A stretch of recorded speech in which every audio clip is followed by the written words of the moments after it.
भाऊ साहेबांना मी विनंती करतो की आपण आपलं प्रेमळ असं मार्गदर्शन शुभेच्छा या ठिकाणी द्याव्यात. आदरणीय साहेबांना विनंती करतो.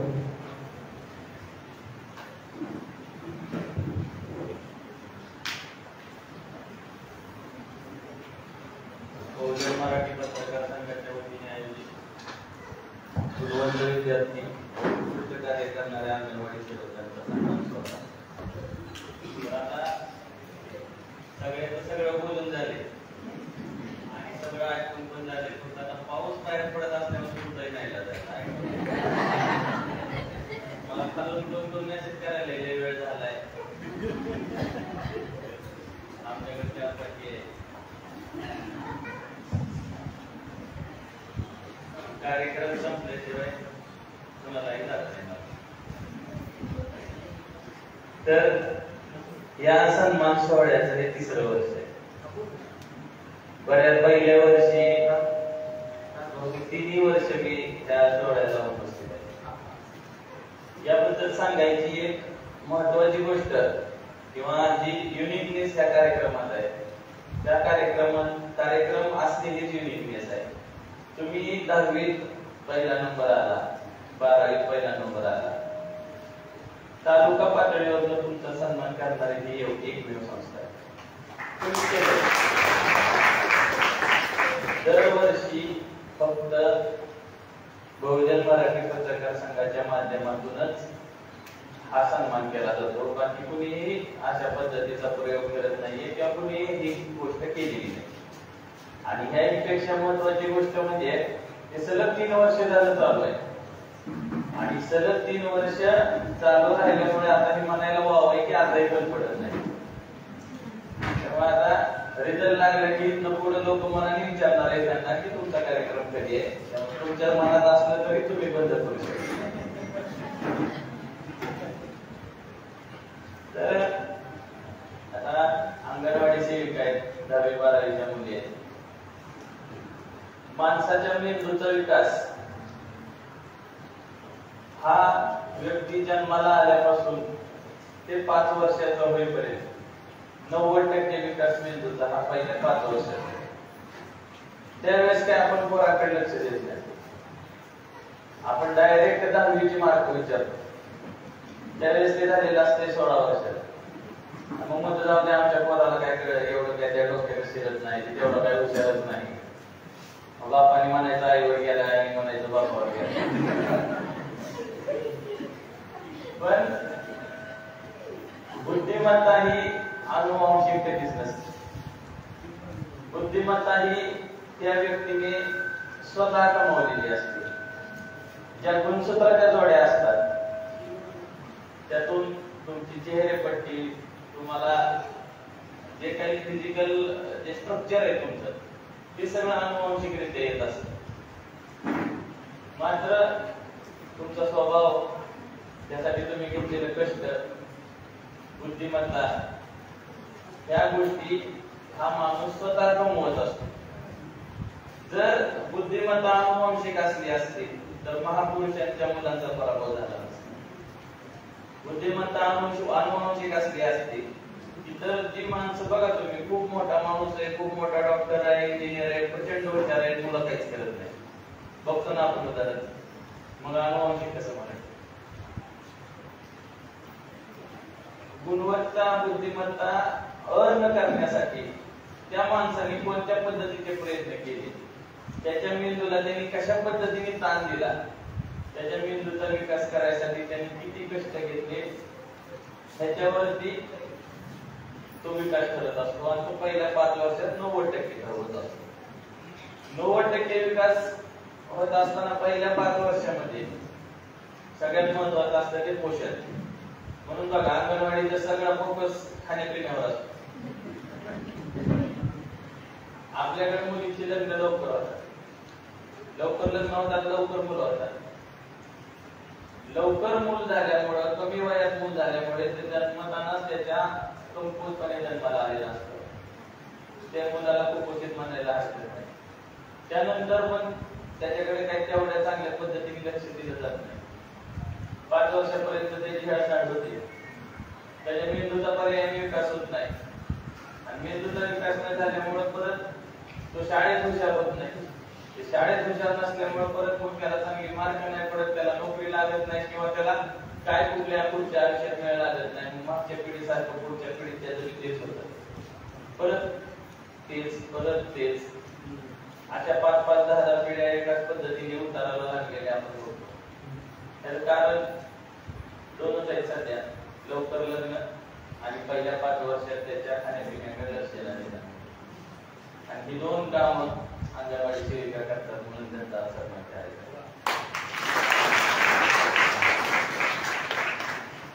10,000 वर्षापासून माणूस पृथ्वीवर आहे, आज नाही.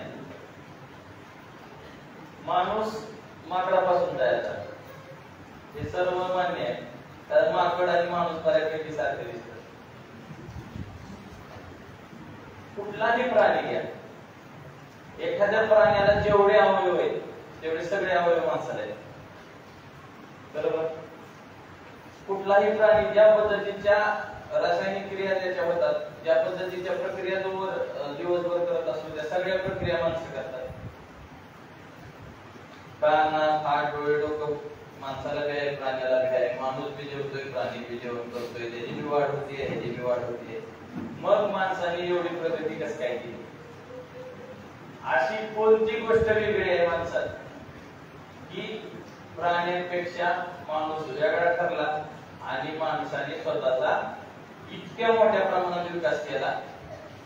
ही अशी कोणती गोष्ट वाटते तुम्हाला की जी माणसामध्ये वेगळी?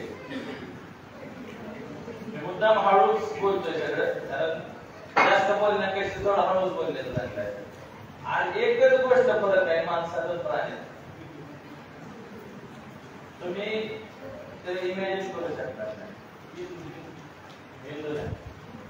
प्रत्येक प्राण्याला माणसाला त्याच्या कॅपॅसिटीनुसार मेंदू असतो की त्याचं काम करत असतो.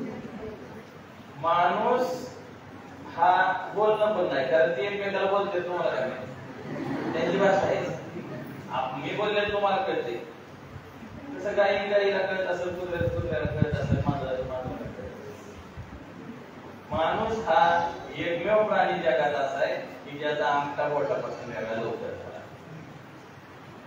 बघा, मी अंगणवाडीकडे येणार. माणूस हा एकमेव प्राणी असा आहे की ज्याचा अंगठा बोटापासून लवकर वेगळा झाला. अंगठा बोटापासून वेगळा झाल्यामुळे तो वस्तू हाताळायला लागला, त्याला वस्तू उचलून घेता यायला लागली. कुठला प्राणी वस्तू उचलून घेतोय सांगा? माकड सोडून. वस्तू उचलून घेता यायला लागली, ती हाताळता यायला लागली, आणि या हाताळण्यामुळे त्याच्या मेंदूचा विकास व्हायला सुरुवात झाली. तो त्याच्याबद्दल विचार करायला लागला आणि त्यामुळे त्याच्या मेंदूचा विकास झाला. आणि मेंदूचा विकास जसा होत गेला तसा मेंदूची साईज कमी होत गेली, माणसाचा मेंदू छोटा होत गेला. त्यानंतर हात आणि अंगठा वेगळा असल्यामुळे माणूस उभा राहायला लागला, त्यामुळे त्याच्या पाठीचा कणा दाट झाला. परत तो चालायला लागला, पळायला लागला. नंतरचा विकास तुम्हाला आम्हाला माहिती आहे. मग आपलं जे मूल आहे, जे जन्माला येतं, जसा माणूसच पहिल्यांदा पृथ्वीवर जन्माला आला, तसंच हे मूल नव्याने जन्माला येतं. ह्या अख्ख्या मानव जातीचा विकास फक्त अंगठा वेगळा झाला आणि वस्तू हाताळल्यामुळे झाला. तसंच ह्या लहान मुलांनी वेगवेगळ्या वस्तू जर हाताळल्या तर त्यांच्या मेंदूचा विकास होणार आहे. म्हणून 5 वर्षापर्यंतच्या मुलांना जास्तीत जास्त खेळणी त्याच्या हातात असली पाहिजे. आपण काय करतोय, त्याला देतोय मोबाईल. मोबाईल दिल्यामुळे काय होतं की त्याच्या हाताळत नाही तो कोणती गोष्ट, फक्त त्याचं लक्ष म्हणजे एका वेळेस फक्त डोळा, एकच दृष्टी म्हणून त्याला एकाच प्रकारचा अवयव काम करतो आणि त्यामधल्या डोपामाइन सिक्रेशनमुळे त्याला तिथून उठू वाटत नाही. मग तो कुठली वस्तू हाताळत नाही, तो चालत नाही, ती उड्या मारत नाही, त्याचे स्नायू बळकट होत नाही, त्याचा कॉन्फिडन्स लेवल तेवढी वाढत नाही. आणि हा सगळा कार्यक्रम माणूस हा माणूस म्हणून विकसित होण्याच्या प्रक्रियेतला अडथळा म्हणजे लहान मुलांना मोबाईल देणे. तो माणूस म्हणून विकसित होत नाही. कुठल्या तरी एजन्सीच्या, कुठल्या तरी युट्यूब चॅनलच्या स्टोरीच्या माध्यमातून त्याचा विकास होतो. त्याचा अर्थ असा नाही की त्याला मोबाईल द्यायचा नाही, स्क्रीन टाइम द्यायचा नाही. अवश्य द्यायचा आहे मोबाईल. त्याला कार्टून 100% दाखवायचं, त्याला वेगवेगळे सिरीज दाखवायचे, पण स्क्रीन टाइम हा कमी असला पाहिजे. मूल जर 8 तास जागा असेल तर त्याच्या म्हणजे अगदी 10 मिनिट 15 मिनिट त्याच्याकडे त्या गोष्टी असल्या पाहिजेत, कारण त्यातून मुलं हुशार होतात. कार्टून काय वाईट नाही. तुम्ही बघा, तुम्हाला न कळणारी गोष्ट पटकन एखादी तुमचं ते लहान पोरं बोलून जातं, त्यांनी कार्टून मधून शिकलेलं असतं. ते काय वाईट नाहीये. त्यामुळे तो टीव्ही दिला तर तुम्हाला मग टीव्हीच दिली नसते, ते पण वाईट नाहीये. वाईट काय आहे की सतत त्याच्यात पुढे बसून राहणं. टोटल ड्युरेशन मधला 10% वेळ हा स्क्रीन टाइम असला पाहिजे. स्क्रीन टाइम अवॉइड करणं हे आताच्या काळामध्ये शक्य नाही किंवा ते करणं आवश्यक नाही. आता बघा, त्या मुली आहेत 10वीला, काही आहेत 12वीला. सांगायला आता इथं पीए साहेब आहेत, इतक्या उशिरा शेवट बोलायचं झाल्यामुळे व्यासपीठावरची कुणाचीच नाव घेतली नाही. त्यांनी माझ्या वतीने आधीच घेतलं नाव. पण महाराष्ट्रामध्ये सगळ्यात जास्त बालविवाह होणारा जिल्हा सोलापूर जिल्हा. ऐकलं तरी खरं वाटणार नाही. त्यामुळे महिला आयोगाने हा जिल्हा दत्तक घेतलाय. या पोरींना 90-95% पडले, त्यांना 70% पडले असतील, यांची लग्न ह्यांनी लावून दिली असतील. काही आपल्याकडे काय प्रॉब्लेम झालाय, कधी पोरीचं लग्न लावतोय आणि कधी मोकळं होतोय. ती काळ गेला, आता लग्न लावून मोकळं व्हायचा. आता लग्न लावलं तरी तुम्ही मोकळं होतो. कुणाला लग्न लावणार आहे? पोरं मिळतात का? आज पोरांना पोरी मिळत नाही आणि पोरींना पोरं मिळत नाही. परिस्थिती आहे. भरपूर पोरं आहेत पण पोरीच मिळत नाही, कारण ती पोरं काय करतच नाही. भरपूर पोरी शिकलेले आहेत, त्यांना पोरं मिळत नाही, कारण तेवढं शिकलेलं पोरगा परत मिळत नाही. म्हणजे हा बॅलन्स हुकलेला आहे. मग आपली पोरगी कुठल्या कॅटेगरीमध्ये न्यायची हे आपल्या हातात आहे. आपण तिला चांगलं शिकवलं, आपण तिला चांगल्या नोकरीला लावलं, ती स्वतःच्या पायावर उभा राहील, 4 पैसे कमवेल, नवऱ्याच्या घरी जाईल, आपल्या जीवाला काही ताण नाही. पूर्वीच्या काळी काय जरी झालं तरी गपचूप तिथंच राहावं लागत असायचं, कारण पर्याय नाही. किती बसलेल्या बायकांच्या नावावर जमीन आहे. आता मुली 2000 द्यायला लागले म्हणून नावावर केलेत बऱ्याच काहीच का नावावर जमीन, घर आहे का नावावर? कुठं नाव आहे? नावच नाही कुठं. आयडेंटिटी काय? आम्ही बचत गटाच्या माध्यमातून जवळपास 50 कोटी कर्ज वाटप केले. त्या 50 कोटी कर्ज सगळ्या बायकांनी फेडलं.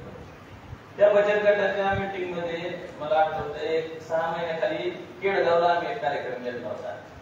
त्या केडगाव मध्ये आम्ही सांगितलं होतं बायकांना की तुम्ही कर्ज आम्ही तुम्हाला देतोय, त्याच्यातनं जी काय तुम्हाला तुम्ही उद्योग व्यवसाय शेळ्या मेंढ्या काय घेत नाही, जी पैसे राहतात त्यातनं सोनं घ्या. ज्यांच्या पोरी आज 4वीला आहेत, 5वीला आहेत, 3रीला आहेत, त्यांनी ह्या महिलांनी सोनं विकत घ्या. कारण लवकरच सोनं 75,000 होईल आणि परत 1 लाख होईल. 75,000 लगेच झालं. तुम्हाला अजून पण सांगतो 2028 पर्यंत सोनं 1.5 लाख होतं. अजून 3 ते 4 वर्षात सोनं 1.5 लाख होतं. सोनं घ्यायचं म्हणजे पोरीला लग्नासाठी काय घ्यायचं, मग तुम्ही दुसरं काय घेऊ शकताय सांगा? जमीन काय केलं तर तुमच्या नावावर घेत नाही कोण. तुम्ही कुठली वस्तू घेऊ शकताय की जी फक्त तुमचीच असेल? अशी कुठली वस्तू आहे सोनं सोडून जी फक्त तुमच्या एकट्याची मालकी असेल? असं फक्त सोनं आहे. पण ते काय आपल्याला कुठं वर घेऊन जायचं नाही. उद्या शिक्षणासाठी कमी पडलं, एखादा क्लास लावायची वेळ आली, एखाद्या कुठं पैसे द्यायची वेळ आली, कुठल्याही बाबतीत आली तर आपल्याकडे काहीतरी करायचा असावा, कॉन्फिडन्स असावा, किंवा आपल्यातून आजारी पडलं काय झालं तर त्या वस्तू असतात. आज बघा तुम्ही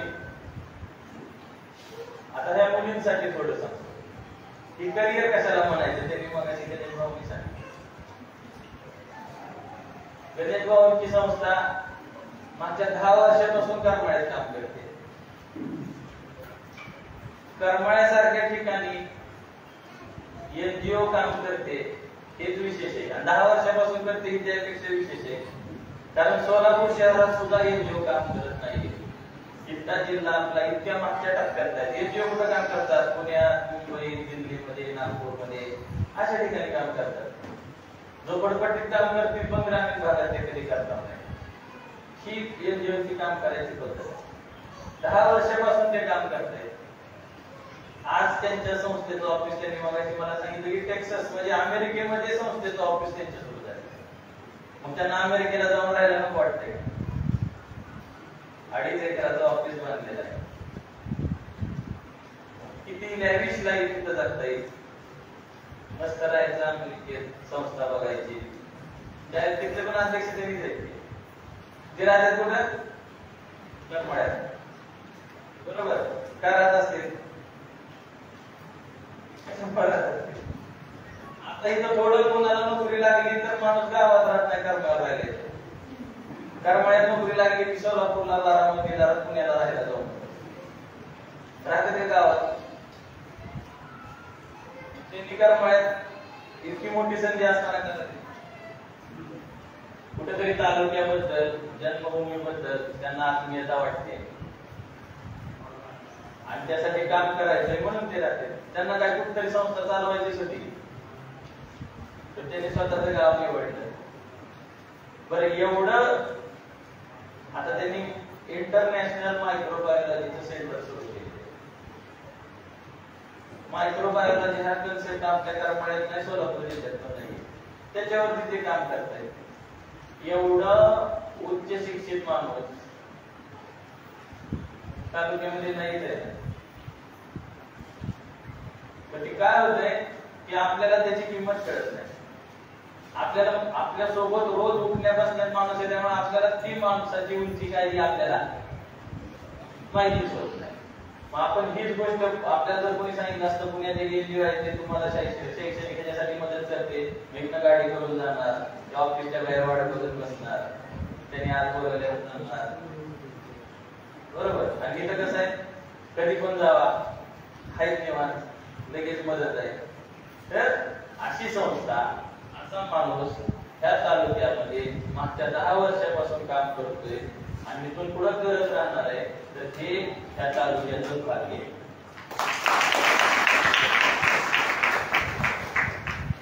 तर करिअरवरती परत येऊया. एक असते आवड, एक असते क्षमता आणि एक असते संधी. हे 3 शब्द ज्याला कळलं त्याचं करिअर झालं. एखादा माणूस म्हणतो, मुलगा म्हणतो की मला इंजिनियर व्हायला आवडतंय, मला डॉक्टर व्हायला आवडतं, फुटबॉल खेळायला आवडतं, क्रिकेट खेळायला आवडतं, गाणी म्हणायला आवडतं. पण आवड म्हणजे ही आवडत असते. ठीक आहे, मला आवडतं संपलंय. पण तुम्हाला ती गोष्ट आवडते पण, क्रिकेट खेळायला आवडतंय पण, आणि क्रिकेट खेळण्यासाठी ज्या अंगभूत गोष्टी, ज्या क्षमता तुमच्यात असायला पाहिजे, त्या क्षमता तुम्ही मिळवायला पाहिजे. तर ती आवड अधिक क्षमता त्या दोन्ही गोष्टी ज्यावेळेस तुमच्याकडे येतील त्यावेळेस ती आवड असते, तिला काहीतरी वेटेज प्राप्त होते.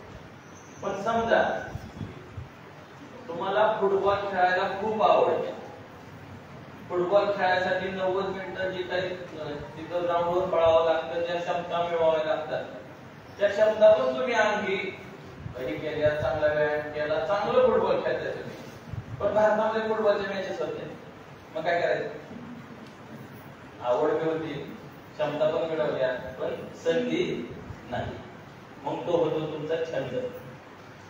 छंद आहे तो तुमचा. ठीक आहे, संधी नाही पण मला फुटबॉल खेळायला आवडतं म्हणून मी खेळतो, ही माझी आवड आहे, तो माझा छंद आहे. दुसरा असतं क्षमता आहे, आवड आहे. तुम्हाला एखादी गोष्ट खूप आवडते, तुम्हाला वाटतंय की मोठा अधिकारी व्हावं, इंजिनियर व्हावं, डॉक्टर व्हावं, त्याच्यासाठी आता डॉक्टर व्हायसाठी नीटची परीक्षा आहे, इंजिनियर व्हायसाठी IIT JEE ची परीक्षा आहे, अधिकारी व्हायसाठी MPSC UPSC च्या परीक्षा आहेत, अजून काय आर्टिस्ट व्हायसाठी नॅशनल फिल्म इन्स्टिट्यूशनच्या त्यांच्या CET आहेत. प्रचंड n नंबर ऑफ करिअर आहेत. त्यातलं एक मला आवडतंय आणि आवडलेल्यासाठीची संधी उपलब्ध आहे, पण त्याच्यासाठी लागणारी क्षमता मी मिळवलीच नाही. नीट साठी अभ्यास करावा लागतो, मी अभ्यासच केला नाही. JEE साठी कॉम्पिटंट अभ्यास करावा लागतो, तो मी केलाच नाही. म्हणजे काय झालं, आवड आहे, संधी पण समोर होती, पण तेवढी क्षमता मी मिळवली नाही. मग ते तुमचं स्वप्न, मग तुम्ही म्हातारपणी म्हणणार मी त्यावेळेस असं केलं असतं, मग माझ्या पोराने बी आता तीच केलं पाहिजे. प्रेशर पोरा स्वतः ताप आपलं त्यावेळेस पाचता. तिसरा प्रकार असतो क्षमता आहे. संधी बघून क्षमता मिळवते.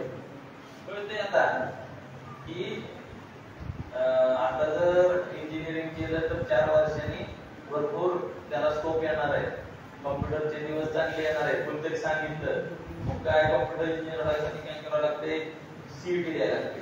मग त्या पद्धतीने CET चा अभ्यास केला आणि इंजिनियर झाला. म्हणजे संधीकडे बघून क्षमता मिळवली, त्यात सक्सेस झाला, पण इंजिनिअरिंगचं कामच आवडत नाही. म्हणजे काय, क्षमता होती, संधी पण होती, पण काम आवडत नाही, मग ती असते नोकरी. क्षमता आहे, संधीकडे बघून क्षमता मिळवली, म्हणजे हे सध्या 99% चाललंय. कशात जास्त पगार आहे ते करा म्हणतात पोरांना पाहिजे, कशात लवकर नोकरी लागते ते करा म्हणते. आवड बिवड राहू दे, इंजिनिअरिंग कर लगेच नोकरी लागते, DED कर लगेच शिक्षक म्हणून आपल्या ओळखीची संस्था आहे, म्हणजे त्याला म्हणायचं नोकरी. आणि आवड पण आहे, क्षमता पण मिळवली आणि मिळणाऱ्या संधीचं सोनं पण केलं, त्या तिन्हीचा संगम होतो, त्याला म्हणायचं करिअर.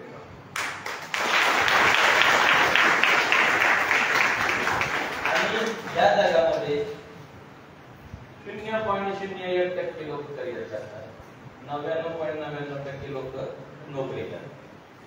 तुम्हाला जर सकाळपासून तुमच्या कामाच्या ठिकाणी प्रचंड ताणतणाव असेल, तुम्हाला ते नको नको वाटत असेल, कधी सोमतही वाटत असेल, घरी आल्या वाटत असेल आता उद्या कामाला जावं लागेल, असं टेन्शन येत असेल, तर हे सगळ्या नोकरी आहे.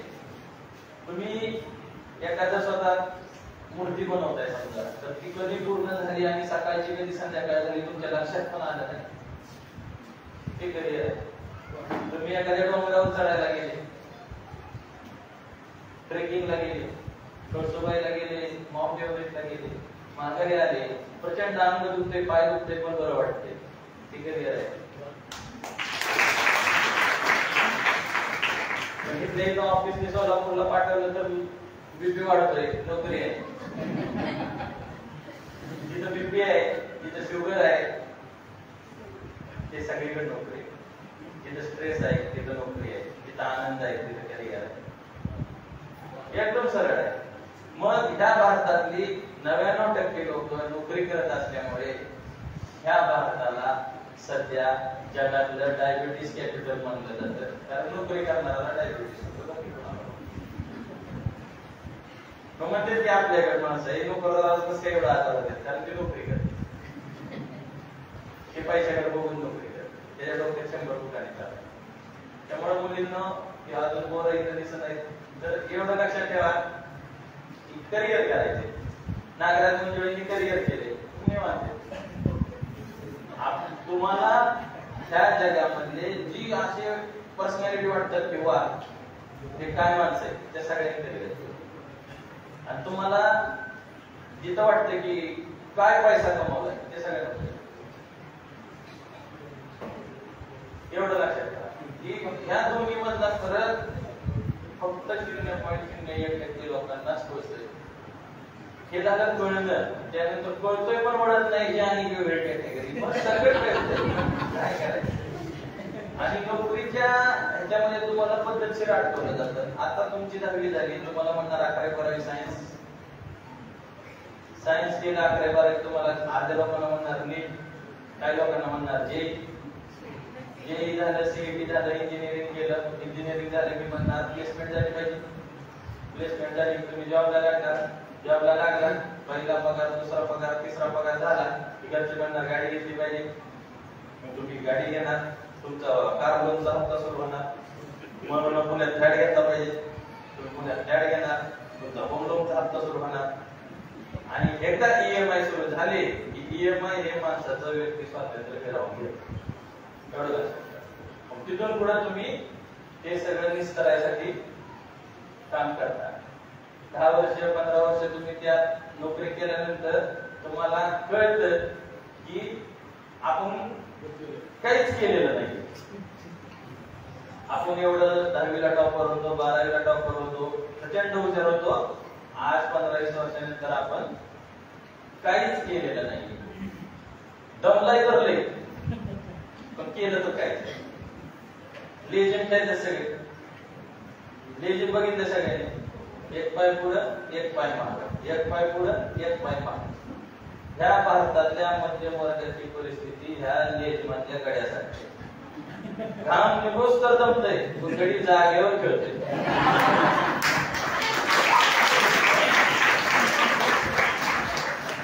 आणि मोठ्या संख्येने मध्यम वर्ग या देशात असल्यामुळे ही देशात जागेवर खेळतोय. त्यामुळे त्या जागेवर खेळण्यात जर बाजूला यायचं असेल तर तुम्हाला आता मी आतापर्यंत काय सांगितलंय, प्रॉब्लेम काय, आता आपल्याला जायचंय सोल्युशन. ह्या कमी लोकांना हे कळतं. हे कळतं कशामुळे? बरोबर ना? कळत कशामुळे? आणि तुम्ही नागराज मंजुळ्यांचे आई वडील काय करत, शाळा शिकलेले आहेत का असं सांगायला होते का? काहीच नाही. मग त्यांना कसं कळलं असेल? कसं कळलं असेल? एकच गोष्ट, ह्या सगळ्या ट्रॅपमधून, ह्या सगळ्या सापळ्यामधून, त्या जागेवर खेळण्यातून तुम्हाला बाहेर काढू शकते, ती म्हणजे वाचन. वाचन ही एकमेव गोष्ट अशी आहे की जे दुसऱ्याचे 25-30 वर्षाचे अनुभव तुम्हाला 2 दिवसात मिळतात. त्यामुळं ज्या मुलाला वाचायला यायला लागले त्याला लगेच आवंत पुस्तकं पालकांनी दिली पाहिजे. ज्या मुलाला वाचता अजून येत नाही त्याला वाचून दाखवायचं. स्टीव्ह जॉब्स यांची कनेक्टिव्ह डॉट थेरी, ते म्हणजे तुम्ही आज ज्या ठिकाणी आहे तेवढं चांगलं करा, भविष्याचा विचार करू नका.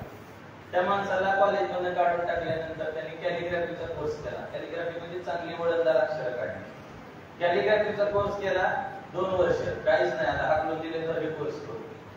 त्याच्यानंतर ते ऍपलचे सीईओ झाल्यानंतर ऍपलची कॅलिग्राफी ही संपूर्ण सगळ्या त्या मोबाईल फील्ड मधली सगळ्यात बेस्ट कॅलिग्राफी. म्हणजे म्हणजे ज्यावेळेस मला कॉलेजमधनं काढलं त्यावेळेस मला माहित नव्हतं ही काम माझ्या पुढे कुठं काम आलं.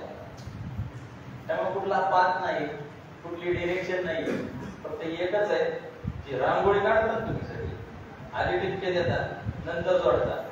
टिपके देताना माहित असते का कशी काढायची? निस्ते टिपके देत जायचं.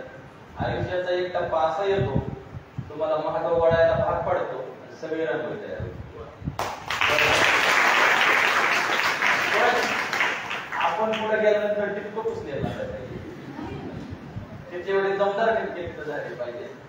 तसं आपलं व्यक्तिमत्व असायला पाहिजे, तशी आपली पर्सनॅलिटी असायला पाहिजे, तसा आपण वेळ द्यायला पाहिजे.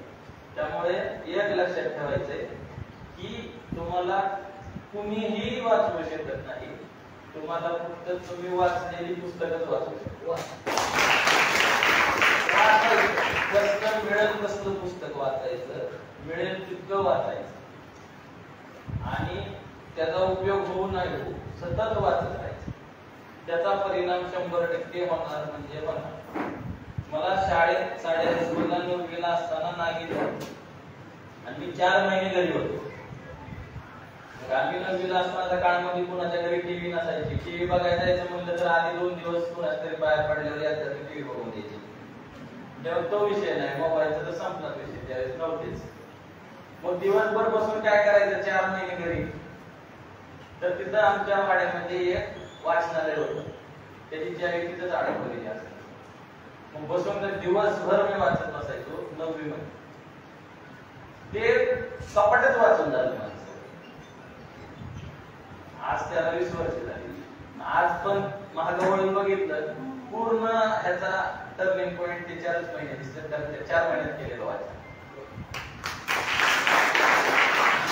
मी काय तुमच्या पुढं काय बोलायचं तयारी करून आलेलो नाही, काय बोलावं हे माझ्या डोक्यात नाही. आणि मला तुम्ही 10 मिनिटांनी काय बोलला विचारलं तर सांगता येणार किंवा हाय असं परत बोल म्हणलं तरी मला ते जमणार नाही. एक तुमच्या वाचनातून एक सहजता येते आणि लोक तुम्हाला लवकर कळायला चालू होतात, परिस्थितीचं आकलन जरा लवकर होतं आणि समोरच्या चेहऱ्यावरून त्याच्या मनातल्या भावना लवकर लक्षात येतात. एवढं सगळ्यात मोठं काम वाचन करत असतं. पूर्वी एवढंच करा, काय कुणाचं काय ऐका नका ऐकू, फक्त जेवढी पुस्तकं मिळतील तेवढी पुस्तकं वाचून काढा. 0.01% म्हणजे तुम्ही 100% येणार. त्यासाठी शुभेच्छा. धन्यवाद.